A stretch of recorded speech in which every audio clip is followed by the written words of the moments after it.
தலைவர் நிறுவனர் மதுரையைச் சேர்ந்த டாக்டர் பிரகாஷ் ஐயா அவர்களை பேசும்படி அன்புடன் அழைக்கிறோம்.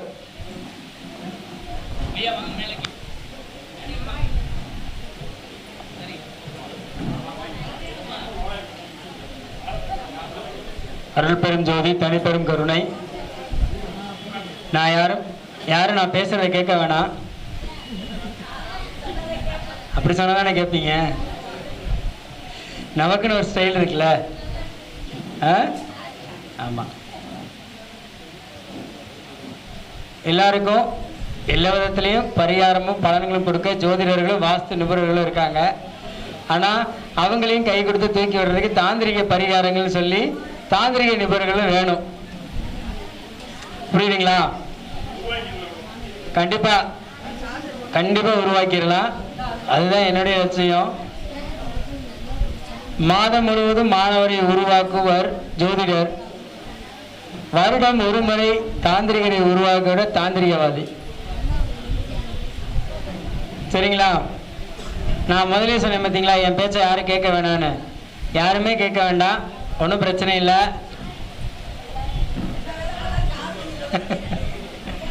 சரி. என்னங்க ஐயா? ஆமாம், சரி, ஏதாவது கை தட்டிடுங்க. இல்லை, ஒன்றும் சத்தம் ஒன்றும் கேட்கல. சத்தமா வாட் அங்கிள் ப்ளூ அங்கிள் இந்த மாதிரிலாம் இருக்கக்கூடாது. சரியா? சத்தம் அதிகமாக இருக்கணும். ஏன்னா சில வசனங்கள் இப்படிதான் ஒரு சிலர் பேசி கைத்தட்டு வாங்குறாங்க. அதனால நம்மளும் அதே பேசி வாங்கலான்னு பார்த்தேன், வேற ஒன்றும் இல்லை. சரிங்களா? இன்னைக்கு நான் தாந்திரிக ரீதியாக எந்த விஷயமும் உங்களுக்கு கொடுக்க போறதில்லை. தாந்திரிகம் சம்பந்தப்பட்ட எந்த விஷயமே உங்களுக்கு கொடுக்க போறதில்லை. இன்னைக்கு சொல்ல போற விஷயம் ரொம்ப முக்கியமான விஷயம்.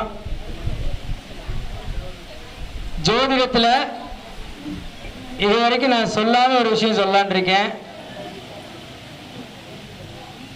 ஜோதிடத்துல எல்லாருக்குமே ராசி, நட்சத்திரம், லக்னம் எவ்வளோ இருக்கு, எக்ஸெட்ரா A to Z வரைக்கும். சரிங்களா? 27 ஏபிசியில் எப்படி 26 எழுது, அது மாதிரி ஜாதகத்திலையுமே 27 விஷயம் இருக்கு. ஒரு 27 பிரச்சனை இருக்கு மொத்தம். சரிங்களா?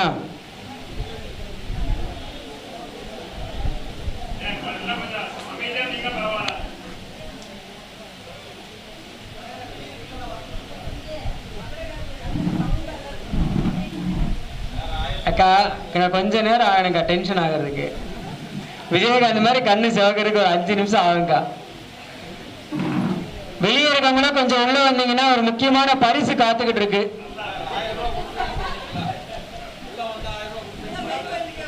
ஐயா, உள்ள வந்தா 1000 ரூபாய் கொடுக்குறேன்னு ஒருத்தர் சொன்னாரு. நான் கொடுத்துருக்கேன். இப்ப இங்க கேள்வி கேட்கிறவங்களுக்கு 500 ரூபாய் பரிசு கொடுக்க போறேன், பதில் சொல்றவங்களுக்கு. அப்போ சரி, ஓகே, யாரோ எப்படியோ போங்க. நம்ம சேர் இல்ல, சேர் மட்டும் இருக்குன்னு நினைச்சிட்டு பேசிட்டு போயிடுவோம். சரியா? டைம் வேஸ்ட் பண்ணக்கூடாதுல்ல. சரி, இப்போ எல்லாருக்குமே நோய் சரியாகணும். கடன் சரியாகவோ இல்லையோ, நோய் சரியாகணும். கடன் சரியாகணும்னா நம்ம ஆரோக்கியமா இருந்தா உழைச்சு கடன் அடைச்சிடலாம். எந்த கிரகமும் எந்த தெய்வமும் கடன் அடைக்காது. எந்த கிரகமும் எந்த தெய்வமும் கடன் அடைக்காது. நம்ம உடல் ரீதியா சரியா இருந்தா மட்டும்தான் நம்ம ஓடி போய் அந்த கடனை சம்பாரிச்சு கஷ்டப்பட்டு அடைக்க முடியும். அதே மாதிரி கடனை, சரி எனக்கு கடன் கட்டணும், அதுக்கு ஒரு பரிகாரம் சொன்னா, கடனுக்காக பரிகாரமே கிடையாது. எப்ப உங்க இஷ்டத்துக்கு நீங்க கடன் வாங்கி செலவு பண்ணி விட்டு Pillaiyar team, Murugan team, Sivan team போய் உட்காந்து என் கடன் அடைனா வாங்கின கடன்ல கோயிலுக்கு எதுவும் பங்கு கொடுத்தீங்களா? எதுவுமே கொடுக்கல. அப்புறம் எப்படி அந்த கடவுள் உங்களுக்கு கடன் அடைப்பாரு? ஒரு 10,000 ரூபாய் வாங்குறீங்க, திருப்பதி ஏழுமலையானுக்கு ஒரு 1000 ரூபாய் அப்படின்னு கொடுத்தீங்களா? இல்ல, உண்மை அதானே. நீங்க கடன் வாங்குறீங்க, அந்த கடன் நீங்க தான் வாங்குறீங்க. கடவுள் முருகப்பெருமான், பக்தா, நாளை காலை எவனாவது ஏமாந்தவன் சிக்கினான், அவனிடம் 1 லட்சம் வாங்கிவிடு. வாங்கி விட்டு ஊரை விட்டு ஓடி விடு அப்படின்னு எந்த கடவுளா சொல்லுதா? சொல்லாது. அப்போ கடன் அடைப்பதற்கு பரிகாரம் இல்லை, கடன் தீர்வதற்கும் பரிகாரம் உண்டு. கடனை தீர்ப்பதற்கு குறைப்பதற்கு பரிகாரம் இருக்கு. ஆனா கடனை கடவுள் கட்ட மாட்டார். கடனை கடவுள் கட்ட மாட்டார்.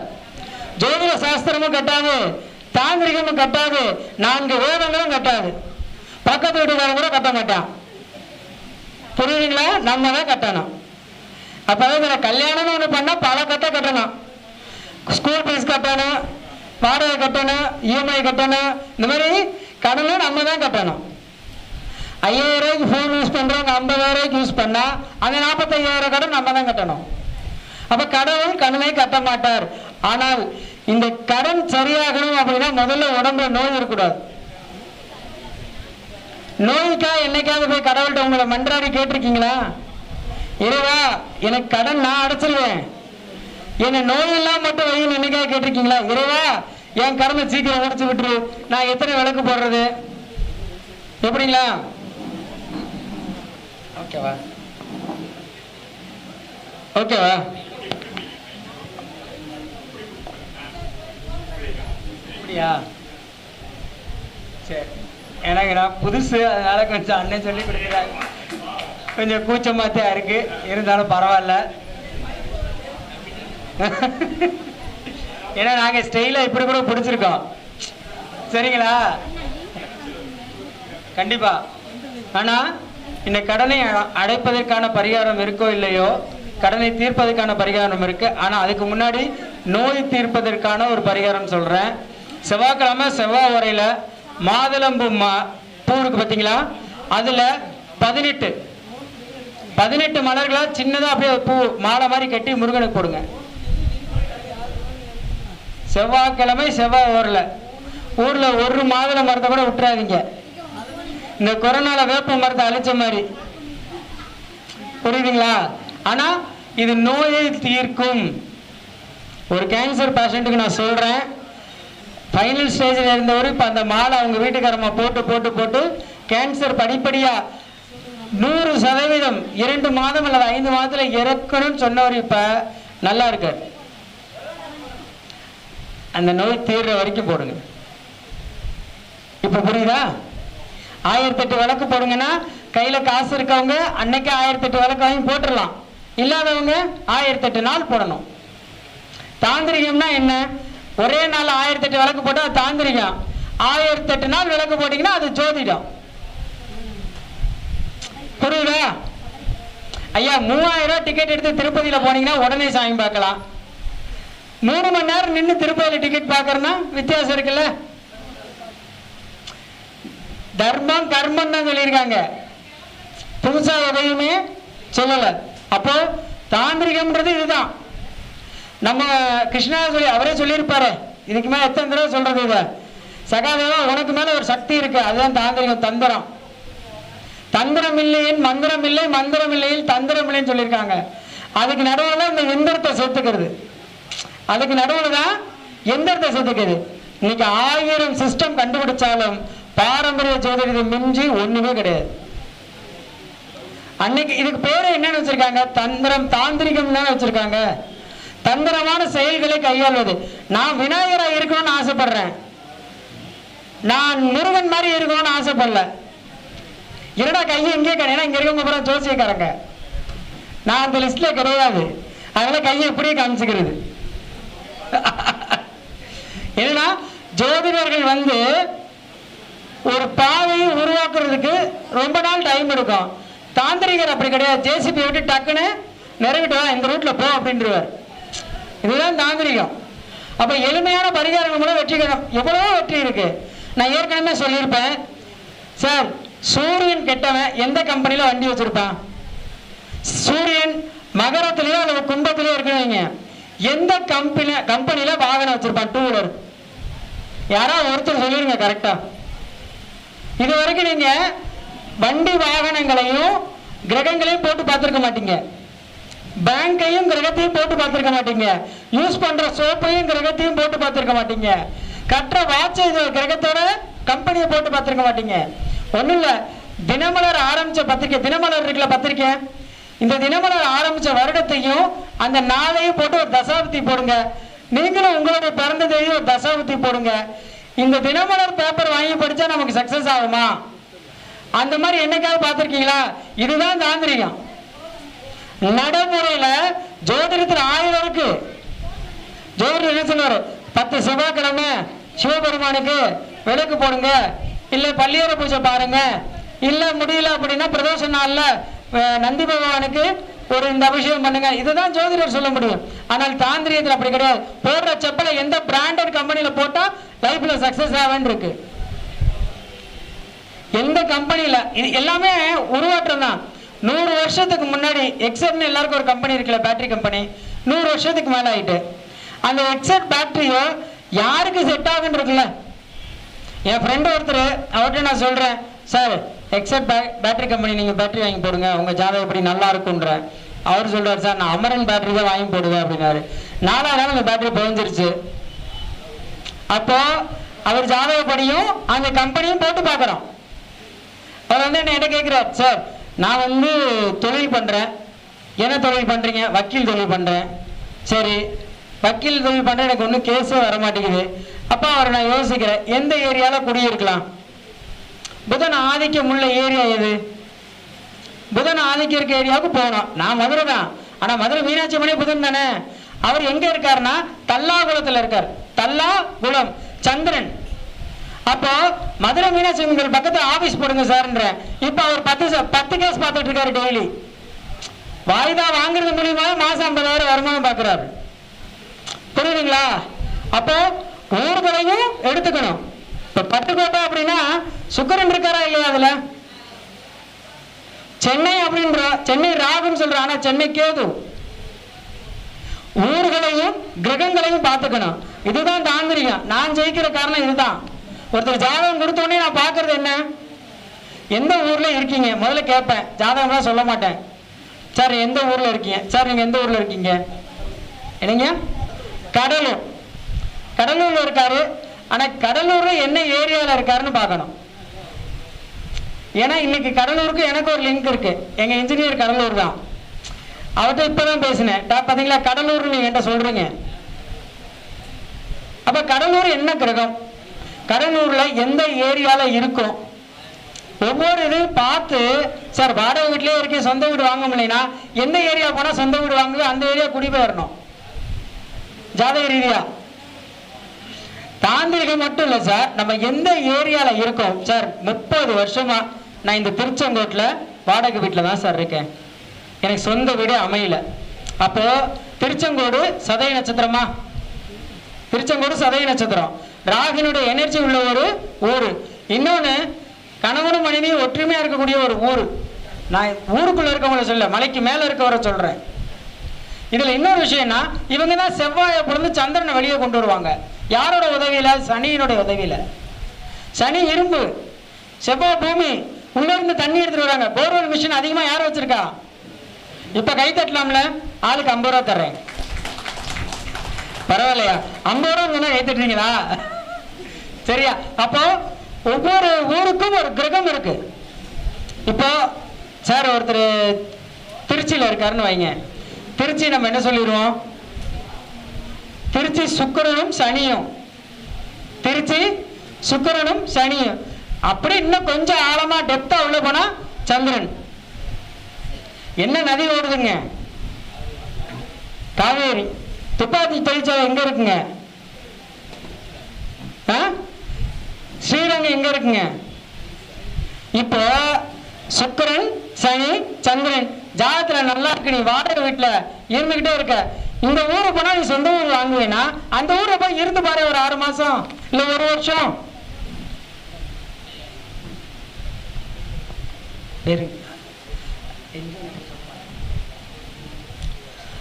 நம்மளுடைய பேரில் வித்தகர், அன்பும் பாசமும் நிறைந்த மதுரை மண்ணின் மைந்தர் அன்பு சகோதரர் என் ஜி குமரன் ஐயா அவர்களை திருச்செங்கோடு ஸ்டார் தமிழ்நாடு அறக்கட்டளை சார்பாக வருக வருக அன்போடு வரவேற்கிறோம்.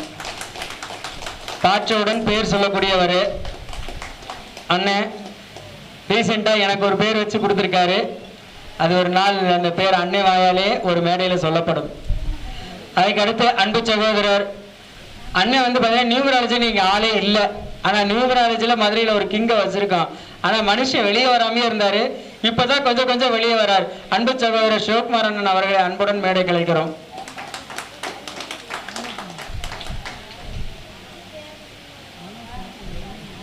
நன்றி. இந்த புலோல மதுரைக்காரங்க போகும்போது இடையில ஒரு கேப் விட்டு அப்படி இருக்கான். அதே தான் மதுரைக்காரங்க 2 பேரும் பாதுகாப்புக்கு மேலே ஏற்றிட்டேன். எய்த்த மாதிரி ஒருத்தங்க அக்கா வச்சிருக்கேன். அப்போ சுக்கரன் நம்ம சொல்ல 3 கிரகங்களும் நல்லா இருந்துச்சுன்னா அவங்க திருச்சி மாநகரில் போய் குடியிருந்தா ஒரு 6 மாசம் வீடு வாங்குற ஐடியா கண்டிப்பா சக்சஸ் ஆகும். அப்ப இதெல்லாம் ஒரு எளிமையான பரிகாரம். நம்ம யாரையுமே குறைக்கு போய் ஒரு 50,000 பரிகாரம் பண்ணு சொல்லலையே. அந்த மாதிரி ஏதாவது சொல்லியிருக்கேனா? ஏன்னா என்னை பத்தி Facebookல எங்கேயுமே ஒரு தப்பான கமெண்ட் கூட வராது. அப்படி வந்தா காலைல 5 மணிக்கு அவங்க வீட்டில் நான் உட்காந்துருப்பேன். என்ன சார் தவறுன்னு கேட்டுருவேன். ஆச்சா சார் நாங்க ரொம்ப பாசக்காரங்க சார். தழுவி கட்டி பிடிச்சி முத்தம் கொடுத்துருவோம். இந்த மாதிரி ஒரு கமெண்ட் போட்டிருக்கீங்களே ரொம்ப நன்றின்னு. சரி, அந்த மாதிரி தான். என்னன்னா தவறுகள் நடக்கும் பட்சத்தில் ஒரு ஜோதிடர் திருத்தலாம். அவர் ஜோதிடரா இருக்கணும். இப்ப நான் ஒரு தப்பு பண்ணேன்னா மாமா ஜெயஸ்ரீ நாராயணன் அவர்களே என்னை திருத்தலாம். அண்ணன் என்ஜினியர் சொல்லலாம், டே தம்பி தப்புடா அப்படின்னு சொல்லலாம். ஆனா ஜோதிடம் அல்லாத வேலை வெட்டி இல்லாத இந்த கமெண்ட் போட்டுட்டு இருக்க ஆளை தான் சொல்றேன். ஒரு சேனல்ல பேசுறது எவ்வளவு கஷ்டம் தெரியுமா? மாப்பிள்ளை மைக்க பிடிச்சு பாருடி அப்பதான் தெரியும். ஏன்னா தட ஆடும். இப்ப ஆடல மாமா, ரொம்ப ஸ்டெடி ஆயிட்டு. ஆரம்பத்துல கொஞ்சம் ஆடிச்சு, அடிச்சு பழகிருச்சு. இதெல்லாம் ஒரு ஜாலிக்கா பேசுறோம், சீரியஸா எதுவுமே எடுத்துக்கூடாது. சரிங்களா? இப்போ ஒவ்வொரு பிரசன்ன சக்கரவர்த்தி திருச்சி மாணவர்களுடைய அன்பு சகோதரர் மாமா திரு ஜானகிராமன் அவர்களை மேடைக்கு வருமாறு தமிழ்நாடு ஸ்டார் தமிழ்நாடு அட்டகடன் சார்பாக வருக வரவேற்கிறோம். இப்படியே வரிசையா வந்துருந்தீங்கன்னா எனக்கு பேசுறதுக்கு டைம் இருக்காது. சரி, இருந்தாலும் ஒரு சில பரிகாரங்கள் சொல்லணும்ல. அப்போ இந்த எதுக்காக வாகனங்கள், வீடு, இப்ப இந்த ஊரையும் அதனுடைய கிரகங்களையும் நீங்க ஒப்பிட்டு பார்த்தீங்கன்னா கண்டிப்பா உங்களால அங்க வீடு வாங்க முடியும். ஒருத்தருக்கு ஜாதகத்துல கேது சூப்பரா இருக்காரு, உச்ச கேது. அவரு சார் என்ன சார் ஒரு இடம் வாங்க முடியலையே சார். ஜாதகத்தை பார்த்தோன்னே சொன்னேன், இன்னொரு 3 மாசத்துல சென்னை போறீங்க. என்ன அவரு சென்னைக்கு எனக்கு சம்பந்தமே இல்லை, என்னை சென்னை போறேன்றீங்க அப்படின்றாரு. 3 மாசத்துல ஒரு பையனுக்கு சென்னையில மகேந்திரா சிட்டில வேலை கிடைக்குது. அவர் சென்னை போயிடுறாரு. கரெக்டா அங்கிட்ட இருந்து 7 மாசத்துல பையன் ஒரு அபார்ட்மெண்ட் வாங்கிடுறான். இப்ப வீடு அவருக்கு சென்னையில அமைஞ்சிருச்சா? சென்னைக்கு ஏதுனா புரியுதுங்களா? இதுதான் தாந்திரிகம். முதல்ல எளிமையா நம்மளை சுத்தி இருக்கிற பொருட்களே நமக்கு பரிகாரங்கள் தான். நம்மளுடைய பொருட்களே நமக்கு பரிகாரம் தான். என்ன சார் பொருள்னு சொல்றீங்க? ஆமா, பொருள், ஊரு, உடை. நம்ம துணி எடுக்கிறது கூட சென்னை சில்க்ஸ்ல எடுக்கலாமா, நாச்சியார்ஸ்ல எடுக்கலாமா, அல்லது இந்த மாதிரி பெரிய கடைகள்ல துணி எடுக்கிறது கூட அந்த கடையினுடைய பேரையும் நம்ம பேரையும் இந்த சின்ன பிள்ளைங்க விளையாட்டுக்கு போட்டு பார்ப்போம் தெரியுமா? இந்த ஜோடி சேருமா சேராதான்னு. பிளம்ஸா சார் அது பேரு? அது மாதிரி நீங்க போட்டு பாருங்களேன், அந்த நம்பர் உங்களுக்கு செட் ஆகும். அந்த கடையில போய் நீங்க ட்ரெஸ் எடுத்து பாருங்க. நான் எப்பவுமே ஒரு சில கடையில், முக்கியமான கடைகளில் போய் துணி எடுப்பேன். என் வீட்டுக்காரம்மா கேட்பா, இல்லையா ஒரே கடையில துணி எடுக்கணும்னு சொல்ற அப்படின்னு. ஆனா அந்த கடையில போய் எடுத்தா எனக்கு காசு வரும், அதனால போய் அங்க எடுப்பேன். அதே மாதிரி நான் ஒரு கடையில காஃபி குடிப்பேன் ரெகுலரா. அந்த கடைக்கு போய் ரெகுலரா காஃபி குடிப்பேன். கரெக்டா உள்ள வந்தோன்னா அக்கௌண்ட்ல யாராவது ஒருத்தர் பணம் போடுவாங்க. ஏன்னா எனக்கு வந்து பாத்தீங்கன்னா ஒரு சில கடைகள் ராசியா இருக்கும், அந்த கடையில சாப்பிடுவேன். ஏன்னா ரெகுலரா அதை வச்சுக்குவேன். அதே மாதிரி வாகனங்களை, என்ன மாதிரியான வாகனங்கள் எடுக்கணும்? இப்போ எனக்கு ஜாதகத்துல சந்திரன் நல்லா இருக்கனால ஐட்டன் வச்சிருக்கேன். சரி, ஓகே. BMW என்ன கிரகம்? யாராவது ஒருத்தர் சொல்லுங்க, BMW என்ன கிரகம்? ஐயா சுக்கிரன். எதனால செய்ய சுக்கிரன்? ஆடம்பரமான வாகனம் BMW மட்டும் கிடைங்க. பென்ஸ், ஆடி, ரோல்ஸ் ராய்ஸ், நம்ம இனோவாலே இப்ப நிறைய வண்டி வந்துருச்சு. அது சுக்கிரன் மட்டும் கிடையாது. BMW ஒரு முக்கியமான ஒரு வண்டி. என்னன்னா BMW வந்து பாத்தீங்கன்னா ராகு. அப்போ எனக்கு ராகு நல்லா இருக்க, ராகு சந்திரன் நல்லா இருக்கிறதுனாலதான் BMW கார் வாங்குறேன். உங்களுக்கு புரியுதுங்களா? அப்போ கிரகங்களையும் காரையும் நம்ம நல்லா உற்று பார்த்தீங்கன்னா கண்டிப்பா அமையும். சார் காரே வாங்க முடியல, சார் காரே வாங்க முடியல, என்னால் அதை ஒரு நாள் காசு இருக்கு சார், ஆனால் கார் வாங்க முடியல. ஆனால் எந்த கம்பெனியில் வாங்கலாம் எந்த கம்பெனியில் வாங்கலாம்னு யோசிச்சு பார்க்குறேன், என்னால் வாங்கவே முடியலை. அப்படின்றவங்க என்ன பண்ணலாம்? இப்போ காருக்கான கிரகம் ஐயா சொன்ன மாதிரி ஆடம்பரம் இருந்தாலும் அது சனி சுக்கிரன் தானே. கார் சனி சுக்கிரனா இல்லையா? பார்த்தீங்களா? பெரிய தலை ஒருத்தர் கூட சொல்லலை, அப்போ அது ஏதோ சம்பந்தம் இருக்குன்னு அர்த்தம் இல்லை.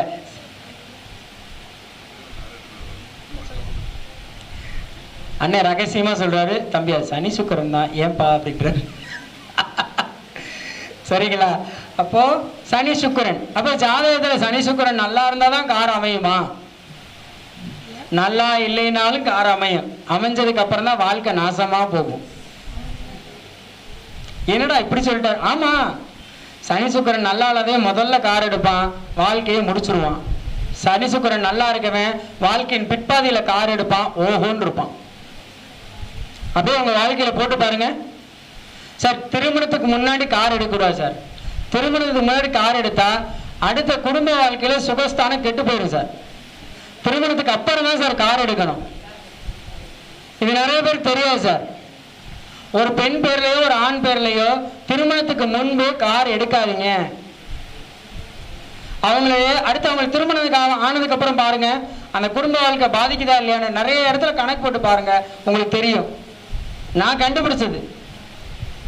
ஏன்னா முன்னாடியே சுகஸ்தானத்தை ஆக்டிவேஷன் பண்ணிட்டீங்கன்னா திருமணத்தில் இருக்கக்கூடிய சுகஸ்தானத்தை எப்படி சார் ஆக்டிவேஷன் பண்ணுவீங்க? கார் லக்ஸுரி தானே, மணிக்கு 100 கிலோமீட்டர் வேகத்தில் போகக்கூடிய வண்டி தானே. அப்ப எல்லா விதமான சந்தோஷம் கார்ல ஏறினாலே கிடைச்சிரும்ல. கிடைக்குமா கிடைக்காதா? ஆமானா இப்படி ஆட்டுங்க, இல்லைன்னா இப்படி ஆட்டுங்க. சரியா? இல்ல நீ கிளம்பு அப்படின்னா ஒரு தடவை கை தட்டிடுங்க, கிளம்பிடுறேன். இன்னும் யாரும் தட்டல சார், பரவாயில்ல. அப்போ கிரகங்களை இப்படியே நம்ம இயக்கிக்கலாம்னு சொல்றேன். பங்குச்சந்தை எடுத்துக்கங்க.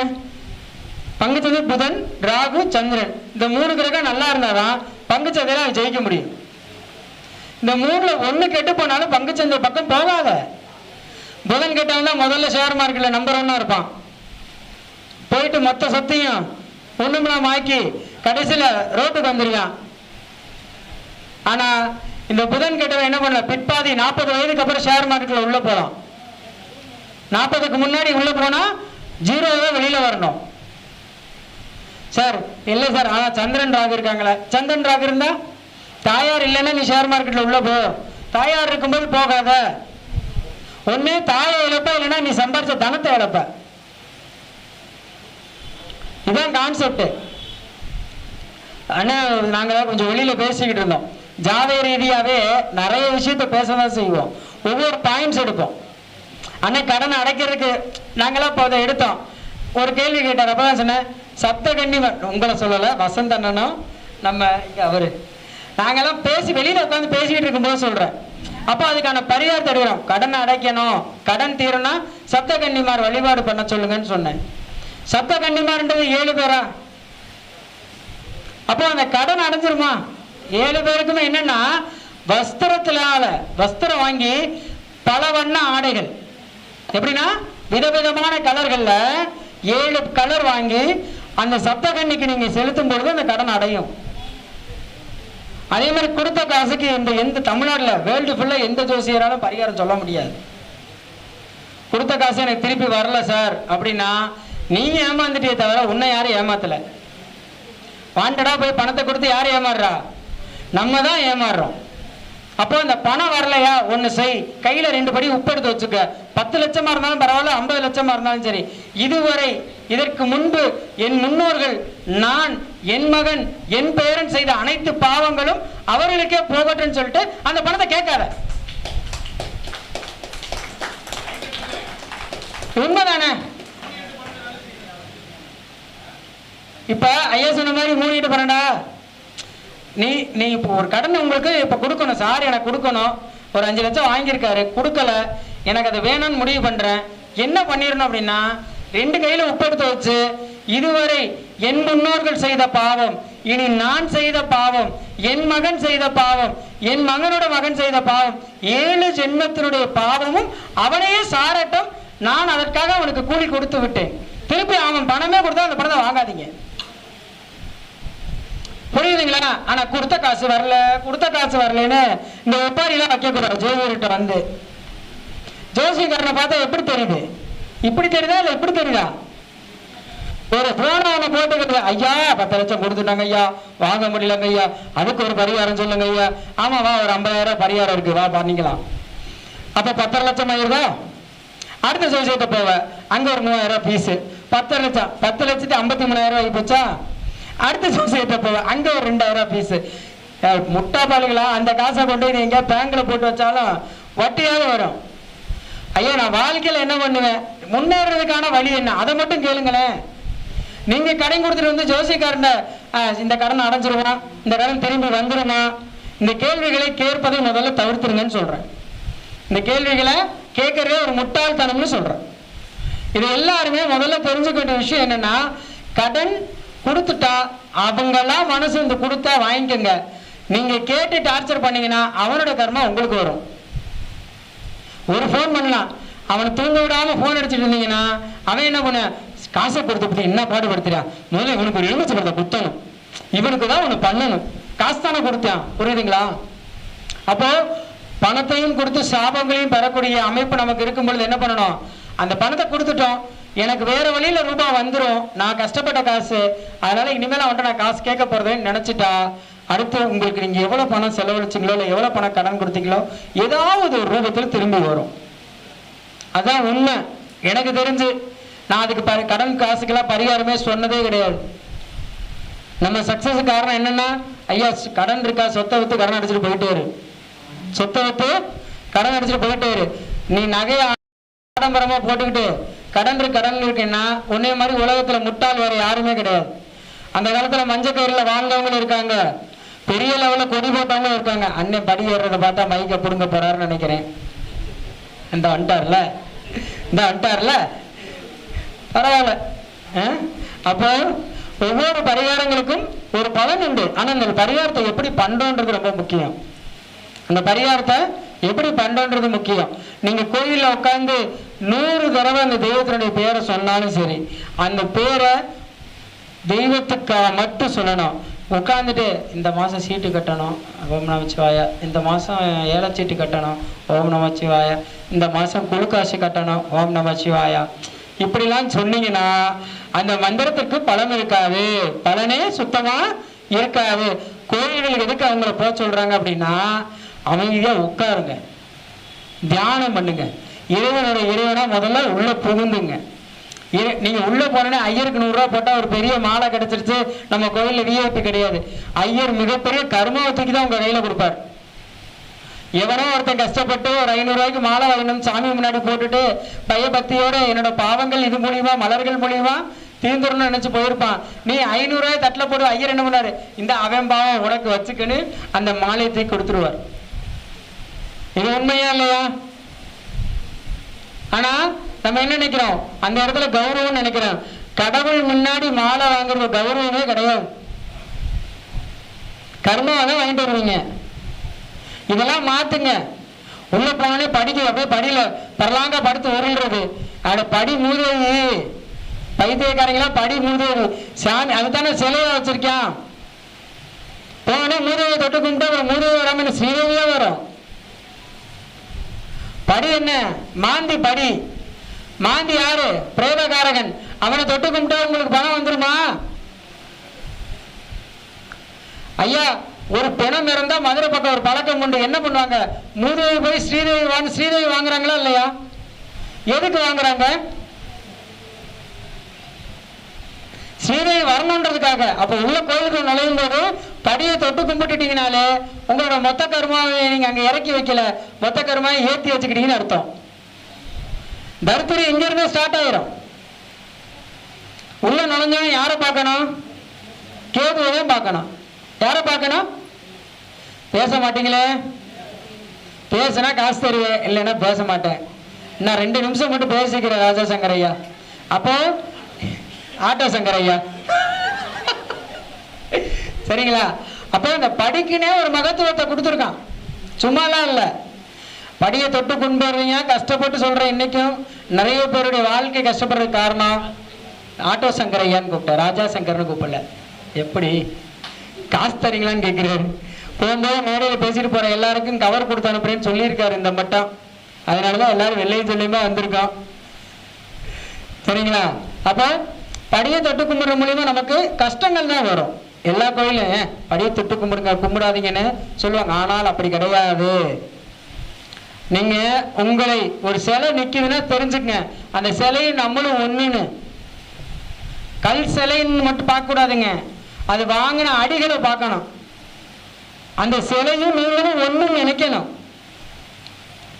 உண்மையா இல்லையா? பெஸ்ட் ஃபாலோவர் யாரு லைஃப்ல? நீங்க எல்லாம் பெஸ்ட் ஃபாலோவரா?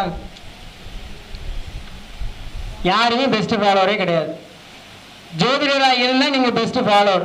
என்னன்னா எவன் ஒருவன் 9 கிரகத்தையும் சரியா ஃபாலோ பண்ணனோ அவன் தான் பெஸ்ட் ஃபாலோவர். கை தட்டலாமா தட்டக்கூடாதா? அடாடாடாடா, கை தட்டுறது கூட டயர்டா கேட்டு வாங்க வேண்டியதா இருக்கு. அப்பா 500 பேர் உட்காந்துருக்கீங்க, 5 பேர் தான் கை தட்டுறீங்க. இப்ப தட்டுவீங்களே. இப்படி நம்மளுடைய கிரகங்கள் தகுந்த மாதிரி நம்ம வாழ்க்கையை அமைச்சுக்கணும்.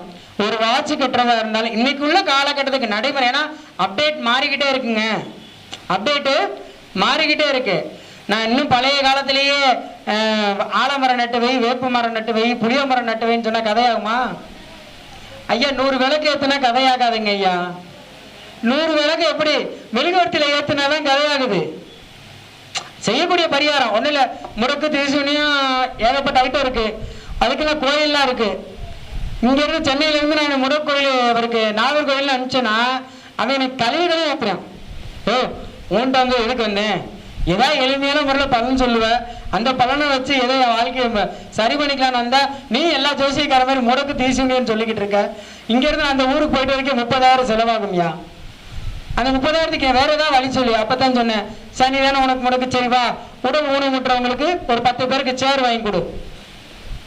இதை காட்டி புண்ணியம் வேற என்னங்க வேணும்?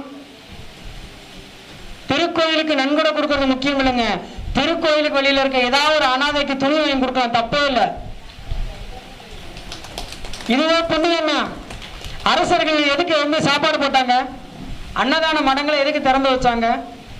இந்த முடிச்சிடுங்க ஐயா, 5 நிமிஷம் கேட்டேன், என்ன 1 நிமிஷம் இருக்கு, டைமர் போட்டிருக்கேன், சரியா? அதனால அன்னதான மடங்கள் எதுக்கு கட்டுறாங்க? புண்ணியத்தை செய்து. எந்த அரசரோட வாரிசாதி இப்ப இருக்கா? கரெக்டான அரசரோட வாரிசு சொல்லுங்க. பிரம்மாண்டங்களை கொடுத்த எந்த அரசரோட வாரிசாதி இப்ப இருக்கா? ஆனா புண்ணியம் செஞ்சிருக்காங்கன்னு சொல்றாங்கல்ல. என்ன பண்ணிட்டாங்க? கோயில் கட்டினவங்களுடைய வம்சம் தலைக்காது. யாரெல்லாம் கோயில் கட்டிட்டீங்க முழுசா அப்படின்னா அடுத்து வம்சா விருத்தி இருக்காது. ஏன்னா நிலையான ஒன்றை நிறுத்தி விட்டீங்க, நிலையான ஒரு விஷயத்த நிறுத்திட்டீங்க. ஒத்தால கோயில் கட்டினீங்கன்னா உங்க வம்சா விருத்தி இல்ல. 100 பேர் சேர்ந்து கோயில் கட்டினா வம்சா விருத்தி உண்டு. ஐயா உண்மையா இல்லையா? அது புரியுதா? பணம் இருக்கு என்பதற்காக ஆலயத்தை மட்டும் நிறுவி விடாதீர்கள். அந்த பணம் உங்களுக்கு நிரந்தரமாக இருக்காது. அதோட அந்த பணத்தை அனுபவிக்க வாரிசு இருக்காது. இன்னைக்கு உள்ள கால தனுசுல கிரகம் இருந்தா கோயில் கட்டிடலாம். ஆமா, தனுசுல கிரகம் இருந்தா கோயில் கட்டிடலாம். அதுக்கப்புறம் ஒரு பின்விளைவுகள் அது யாருக்குமே தெரிய மாட்டேங்குது. எல்லாத்தையும் உற்று கவனிக்கணும். ஒரு கோவில் கட்டுவதற்கும் ஜாதகம் முக்கியம் அல்ல, அதனுடைய வரலாறு முக்கியம். ஒரு அரசன் கோவில் கட்டியிருக்கான், ஏண்டா அவனுக்கு அடுத்த அரசன் வாரிசே இல்லாம போகுது? தமிழ்நாட்டை ஆண்ட மன்னர்களுடைய ஒரு வாரிசை காட்டுங்க. இப்போ ஒரே ஒரு 2 பேர் இருப்பாங்க, பட் இருந்தாலும் அவர்களுக்கு அடுத்து வாரிசு இருக்குமான்னு பாருங்க, இருக்காது. அப்ப கோவில் கட்டும்போது சேர்ந்து கட்டணும். நான் தலைவராவேன், நான் செயலாளராவேன் அப்படின்லாம் ஆகவே கூடாது. உங்களால் முடிந்த பங்கை கொடுக்கலாம். அதே மாதிரி திருக்கோவில்களுக்கு நன்கொடை அதிகமா கொடுக்கறதே தவறுன்னு சொல்ற ஒரே ஆள் நான் தான். திருக்கோவில்களுக்கு நன்கொடை கொடுக்காத, தெருவோரமா இருக்கவர்களுக்கு நன்கொடை கொடு. கண்டிப்பாக நீ நல்லா இருப்ப, உன் வம்சம் நல்லா இருக்கும். கோயில கொடுக்க கவர்மெண்ட் இருக்கு, கோயிலில் போகிறப்போ பல கோடி ரூபா போடுறீங்க, எத்தனையோ நலத்திட்ட உதவிகள் கவர்மெண்ட் உதவி செய்யலாம். பட் இருந்தாலும் இன்னும் ரோடோரமாக வாழ்ந்து கொண்டு இருக்கிற நிறைய பேர் இருக்காங்க, அவர்களுக்கு உதவி செய்யலாம், தப்பே இல்லை. சரிங்களா? இப்படி நிறைய விஷயங்கள் இருக்கு. ஐயா எனக்கு கொடுத்த டைம் வேற முடிய போகுது, இன்னும் ஒரு 30 செகண்ட்ஸ் தான் இருக்கு. அடுத்த மாதம் இல்லை, இன்னைக்கு நாளை கழிச்சு 1ஆம் தேதி ஸ்டார்ட் ஆகுன்னு நினைக்கிறேன். நாளைக்கா இன்னும் ஒரு 12 நாளில் இதே ஆயிரவீஸ்வர் மகால், இந்த முக்குளூர் மகால் இருக்குல்ல, ஆயிரவீஸ்வர் திருமண மகால், அதில் நம்மளுடைய செந்தூரான் அறக்கட்டளையுடைய 3வது மாத கருத்தரங்கு 3 குரு நட்சத்திரம் கொண்டவர் தலைமையேற்கிறார். யார் அப்படின்னா ஐயா தங்கபாண்டியன் ஐயா தான் வர்றாரு. எல்லாரும் நோட் பண்ணி வச்சுங்க. 13ஆம் தேதி சனிக்கிழமை. என்னன்னா வர்ற முக்கியமான விஷயம் என்னன்னா ஐயா 1.5 மணி நேரம் பேச போறாரு. ஐயா 1.5 மணி நேரம் பேச போறாரு. முக்கியமான தலைப்பு ஐயா கொடுக்கலான்னு இருக்கேன். ஐயாவுக்குலாம் நான் தலைப்பு கொடுக்குற அளவுக்கு பெரிய ஆள் இல்லை, இருந்தாலும் இதை இன்னைக்கு என்ன தேவையோ அதை ஐயா பேசலான் இருக்காரு. கண்டிப்பாக இந்த மீட்டிங்கில் நீங்கள் எல்லாருமே கலந்துக்கணும். எல்லாருக்கும் இலவசம் கொடுக்கக்கூடிய மீட்டிங் என்னோட மீட்டிங் கிடையாது. நான் இலவசம் யாருக்கும் கொடுக்க மாட்டேன். என்னுடைய கல்வியாக இருந்தாலும் சரி, என்னுடைய ஜோதிடமாக இருந்தாலும் சரி, இலவசம் என்பது செந்தூரான் அறக்கட்டளை என்றுமே கிடையாது. ஏன் சார் இப்படி சொல்றீங்க? எதையும் சும்மா வாங்கினா பலன் இல்லை, எதையும் சும்மா வாங்கினா பலன் இல்லை. செய்த புண்ணியங்கள் இலவசம் பெற்றவுடன் இலவசம் கொடுத்தவர்கள் சென்றுவிடும், பெற்ற உங்களுக்கு அவருடைய பாவம் தான் வரும். ஐயா நான் சொல்வது உண்மை, வேதத்திலேயே இருக்கு. ஐயா கொடுக்கறதில்ல, அவர் ஜோதிடத்தை இலவசமா அவரோட பாணி வேற, ஆனால் இது உண்மை, வேதத்திலேயே இருக்கு. ஐயா ஒரு பிராமணர் புரோகிதம் பண்றாருன்னா அவர் என்ன பண்ணாரு, அந்த பச்சரிசி அந்த பழங்கள் எல்லாமே அவருக்கு கொடுக்கணும். ஐயா அதெல்லாம் கொடுக்க முடியாது, உங்கள்கிட்ட காசு பேசிட்டோமே அப்படின்னு நீ எடுத்துட்டு வந்துட்டேன்னா அவர் சொன்ன மந்திரத்தினுடைய பலன் அவருக்கு திரும்பி போயிடும். இதுதான் உண்மை. தட்டில் ஏன் காசு போடுன்னு சொல்றேன்? குரு தட்டேந்தி கையேந்துறாரு குரு. அப்ப அவருக்கு என்ன பண்ணணும்? பணம் போட்டா குரு என்ன பண்ணாரு? பெரிய பணத்தை திருப்பி கொடுப்பாரு. இதுதான் உண்மை. அதை விட்டு உண்டியில போய் நீ மறைச்சிட்ட பணத்தை, 8ஆம் இடம் என்ன ஸ்தானம்? உண்டியில மறைச்சிடுறியா பணத்தை? அப்புறம் செல்வத்தை மறைச்சு வச்சிடுற. இதுவும் ஓப்பனா குருட்ட கொடுத்து பாரு, திரும்பி வரும். பிராமணருடைய வாழ்த்து ரொம்ப முக்கியம். நான் எந்த பிராமணரை பார்த்தாலும் அவரை ரொம்ப காலில் இருந்து கூட ஆசீர்வாதம் வாங்கிடுவேன். ஏன்னா அவங்கள்ட்ட தான் நிறைய எனர்ஜி இருக்கும், தெய்வத்தினுடைய எனர்ஜி. அவர்கள் நல்லவர்களோ கெட்டவர்களோ அது அவர்களுடன். ஆனால் அந்த எனர்ஜின்னு ஒன்று இருக்குல்ல, பேசினா பேசிட்டே இருக்கலாம். இந்த வாய்ப்பை ஏற்படுத்தி கொடுத்த அன்பு சகோதரர் ராஜா சங்கர் ஐயா அவர்களுக்கும் மற்றும் மேடையில் வீற்றிருக்கக்கூடிய ஜோதிட ஜாம்பவான்கள், பிரசன்ன சக்கரவர்த்திகள், வாஸ்து நிபுணர்கள் மற்றும் பேரில் வித்தகர்கள், பல சங்கத்தினுடைய தலைவர்கள் அனைவருக்கும் ஸ்ரீ செந்தூரான் அறக்கட்டளையின் சார்பாக நெஞ்சார்ந்த நன்றியினை தெரிவித்துக் கொள்கிறேன். செப்டம்பர் 13 ஆயிரவீஸ்வர் திருமணமாக நம்மளுடைய 3வது கருத்தரங்கு. கருத்தரங்கினுடைய தலைவர் கோயில்பட்டியின் தங்கம், எங்கள் சிங்கம் தங்கபாண்டி ஐயா அவர்கள் தான். கண்டிப்பா நீங்க எல்லாரும் வரணும். நன்றி நன்றி நன்றி. வாழ்க ஜோதிடம், வாழ்க தாந்திரிக கலை. தாந்திரிக சக்கரவர்த்தி மதுரையைச் சேர்ந்த பிரகாஷ் ஐயா அவர்களுக்கு இப்பொழுது ஐயா நமது சூரியநாராயணன் ஐயா அவர்கள் பொன்னாடை போட்டி கௌரவிப்பார்.